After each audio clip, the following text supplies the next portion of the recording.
Greetings, I am Wham Bam Duel, and Seto Kaiba is my favorite Yu-Gi-Oh character.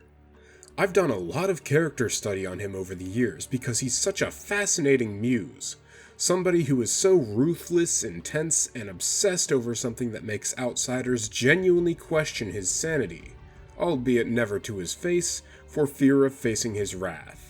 I've written letters into Dan Green and Eric Stewart's Heart of the Cards podcast about Kaiba, who Eric Stewart played. Nicely said, Wham Bam Duel. Yeah. Based on their responses, and the character study I've done over the years, I feel I have a pretty good understanding of who Kaiba is and what he's all about. Which is why I feel somewhat credible when theorizing about what might have happened to Kaiba after the Yu-Gi-Oh Duel Monsters series. Since Yu-Gi-Oh is split into both anime and manga continuities, I'll be talking about them separately in this video. As a disclaimer, even though I feel qualified in talking about matters relating to Kaiba's character, everything that isn't explicitly canon in this video is pure speculation and theory. This is merely my own personal interpretation of what may have happened to Kaiba after the end of Duel Monsters. Any other theory or interpretation of what may have happened can be equally as valid. Starting off with the manga continuity, the last we see of Seto Kaiba is in the Dark Side of Dimensions movie, where he travels to the afterlife using the power of the quantum cube, his space elevator, and his own technological know-how. We see that his plan succeeds, and that he is able to challenge Pharaoh Atem to a duel in the afterlife, although his being appears to be slowly crumbling out of existence. My personal theory for this timeline is that no matter who won, it'd go something like this. Kaiba, you are my friend.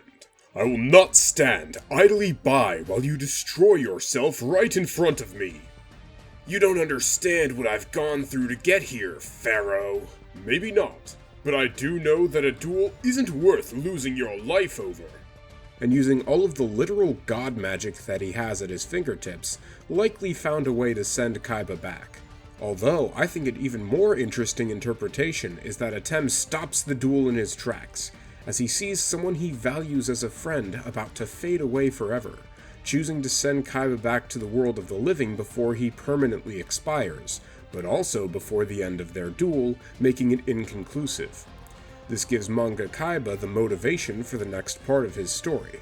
And this is where I believe the true story of Duel Links comes into play. Kaiba has set up this gigantic memory system that is capable of recreating entire worlds and timelines, an entire multiverse, solely from the memories of its occupants. During the DSOD Duelist Road event, Atem briefly appears in Duel Links, but since it was only a memory system recreation and his presence was too fleeting to be captured, Kaiba has to find a different way to revive the Pharaoh using Duel Links. This is where the overarching plot of Duel Links starts to come in, where Kaiba is letting this memory system recreate everyone from across all of Yu-Gi-Oh's multiverse. What might be the true key for him is Subject 25, alongside the Duel Links VR Solid Vision experiment. In reality, Subject 25 is us. We are all Subject 25. And Kaiba wants us to physically use virtual reality to interface with Duel Links so that he can scan our memories. Since we all have memories of the Pharaoh's journey by virtue of the fact that we're all Yu-Gi-Oh fans, Kaiba will be able to use all of us to truly revive Atem. As a byproduct, we get to experience solid vision duels in VR. We can also tell that the Kaiba from the Duel Links VR demo is in fact Manga Kaiba, since the monster arts are their DSOD versions, and the monster stats appear the same way they do in DSOD.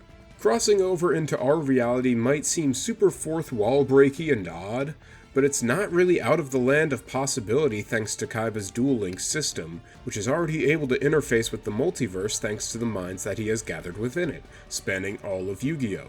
From the earliest duelists of Yugi and Joey, all the way to Udius and Zweijo and likely beyond. We can't really say much else about Manga Kaiba's future at the moment, because it's still being developed thanks to Konami's Duel Links lore acting as a continuation of the original manga. While the Manga Kaiba is up to some pretty lofty stuff that's being developed to this day, let's discuss the path in life that Anime Kaiba must have taken. Unlike the GX manga, We get to hear a lot about Kaiba in the GX anime, to the point where we get to see him presently be a part of the story. He's one of the founders of Duel Academy, and we also got to see in Season 5 of Duel Monsters that he's opened Kaiba Land theme parks worldwide. If you subscribe to the Spell Commander theory that details how Kaiba invented synchro summoning, linked below, then it's also pretty clear that Kaiba had a major role in Yu-Gi-Oh 5Ds. It's tough to figure out what Kaiba's age is at this time, because we're not given exact years that each story takes place, so I'm going to use another character to try to approximate Kaiba's age. Given that Tetsu Trudge is a major character in 5Ds, and officially speaking, is the same character from the beginning of Yu-Gi-Oh!, it's pretty easy to say that Kaiba has to be around the same age. I couldn't find any official information on Trudge's age in 5Ds, but seeing that he's a grizzled, older cop type, let's give an estimate that he's in his late 30s or early 40s.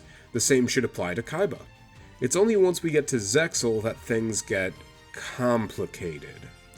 To start, there is no evidence that synchro summoning, the mechanic that Kaiba supposedly invented, exists. It's also nearly impossible to tell how far in the future Zexal is. 20 years? 50 years? 100? Despite how unclear this is, I theorize that no matter how far in the future it is, Seto Kaiba is still alive and kicking. To explain why, though, we need to go back to Season 3's Virtual World arc, with the stories of Noah and Gozaburo Kaiba, who had their brains hooked into a virtual world to keep themselves alive forever, theoretically. Although the base that those two were contained in was blown up, so there's no telling whether those two actually survived that. But the point is that if Kaiba had access to such technology as a high schooler, one can only imagine what he may have developed for himself as he began to advance in age. But if this is really the case, then why don't we see some kind of cyborg Kaiba roaming around Heartland City collecting numbers? Well, as I've established in my video covering the unused number monsters, and the fact that Yuma and his friends had to travel the world to collect the Matherian numbers, it's entirely possible that the other numbers we don't see in Zexal instead appeared in other places in the world. Since it's not confirmed that Heartland City is the same place as Domino, it's also entirely possible that Domino still exists in some capacity. I believe that Kaiba would want to collect and analyze these numbers to learn their purpose. But once Dawn 1000 used the Numeron network to merge Earth and Baryon World, the network covered the Earth, and likely collected all other numbers that hadn't been featured in Zexal. While I can't think of any mention of this happening, I believe that had to be what had happened. At the end of Zexal, it's believed that Yuma and Astral have all of the numbers, but there aren't any other times where every number in the world could have been gathered at the same time before that. It's entirely likely that the Numeron network ravaged the world, tearing numbers from everywhere and everyone who held them, likely also taking their souls in the process. While this may be how Anime Kaiba lost his body, I believe he knows better than to put all of his eggs in one basket, and had likely also backed up his brain on a digital system, much like his stepbrother and stepfather had done before him. Since we can't say much about anything that could have happened between Zexal and Arc 5, it's tough to say what Kaiba's disembodied mind may have done between the two arcs. I have other ideas about what may have happened on that front that I might be willing to make a video about later on. What likely happened to Kaiba in the end, though, is that his computerized mind was likely lost when Rei Akaba split the world during her battle with Zark. It's tough to imagine why he didn't appear in the Standard dimension, since Standard is obviously meant to be a stand-in for the DM era. But since Paradise City likely isn't the same location as Domino, we can probably say that Kaiba was just living in a different part of the world from where the story of Arc 5 takes place. After all, if other legacy rivals such as Jack Atlas and Kite Tenjo got revived in their corresponding dimensions, why not Kaiba?